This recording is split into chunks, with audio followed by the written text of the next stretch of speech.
अब तक 18 लोगों के शव मिल चुके हैं, 25 लोग घायल हो चुके हैं, 20 लोग गंभीर हैं। मासूम लापता लोगों की गिनती बढ़ती जा रही है। मूर्ति विसर्जन के दौरान वेस्ट बंगाल के सबसे बड़े त्योहार के दिन ये कैसी हुई अनहोनी, जिसमें उनकी आंखों सामने अपने बहते चले गए और कोई कुछ न कर सका। वेस्ट बंगाल की इस खतरनाक आपदा का कारण थी फ्लैश फ्लड। 5 अक्टूबर को वेस्ट बंगाल के जलपाईगुड़ी जिले के पास बहती माल नदी में सैकड़ों लोग मूर्ति विसर्जन के लिए इकट्ठा हुए थे। नदी का पानी शांत था, जल का स्तर कम था, घुटने से भी कम पानी था। लोग मूर्ति विसर्जन में शामिल होने के लिए नदी में उतर आए।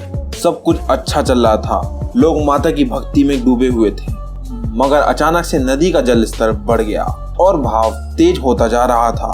सब कुछ इतनी जल्दी से हुआ कि लोगों को संभलने का मौका ही नहीं मिला। अचानक से शांत नदी में भयानक बाढ़ आई। फ्लैश फ्लड के तहत घुटने से नीचे तक का पानी देखते देखते तूफान बन गया।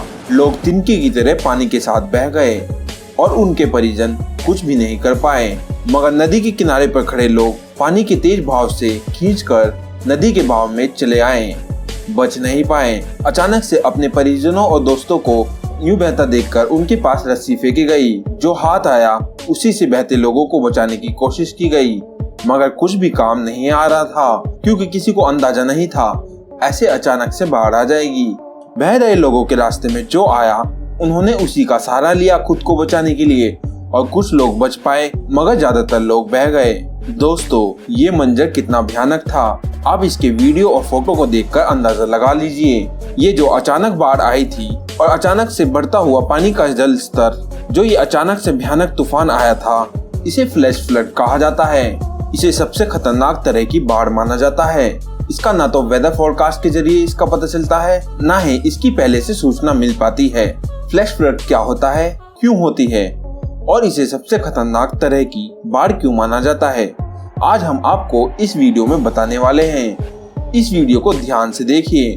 दोस्तों, कैसे ये बाढ़ कुछ पलों में ही सैकड़ों लोगों को निगल जाती है। दोस्तों, वैसे तो फ्लैश फ्लड भी फ्लड का ही प्रकार है, बाढ़ का ही प्रकार है, जो लगातार बारिश के कारण होती है या फिर किसी झील, नदी या बहते जल स्रोत में जल स्तर से अचानक पानी आने से होती है। लेकिन फ्लड यानी कि लंबे समय तक चलता है, 2 या 3 दिन तक पानी का तेज बहाव रहता है। दरअसल बाढ़ कई तरह की होती है, उनमें से एक फ्लैश फ्लड भी होती है, जो बिना किसी चेतावनी के अचानक से बहुत तेजी के साथ बहुत सारा पानी लेकर आ जाती है और कुछ ही घंटों में थम जाती है। और ये ज्यादा समय तक नहीं होती, मगर खतरनाक सबसे ज्यादा होती है। फ्लड और फ्लैश फ्लड में अंतर किया जा सकता है, क्योंकि फ्लड एक जोनल डैम है जिसमें कई तरह की बाढ़ शामिल है और इन्हीं में से एक फ्लैश फ्लड है। ये एक स्पेसिफिक टर्म है, मतलब कि अचानक से बहुत तेज बहाव के साथ आती है। आमतौर पर जो बाढ़ 6 घंटों से कम ही रहती है उसे फ्लैश फ्लड की कैटेगरी में रखा जाता है। ये लंबे समय से हो रही बारिश के कारण होती है, क्योंकि भारी बारिश की वजह से लंबे समय तक मिट्टी गीली रहती है और पानी का रुकाव भी हो जाता है, जिससे मिट्टी ढीली हो जाती है। कई बार तो पक्की सड़कें भी कीचड़ में बदल जाती है, जिसमें मिट्टी और कंकड़ पानी के बहाव को रोककर या जकड़ कर नहीं रख पाती। रास्ते में कोई रुकावट नहीं होने के कारण बहाव बहुत तेजी से हो जाता है।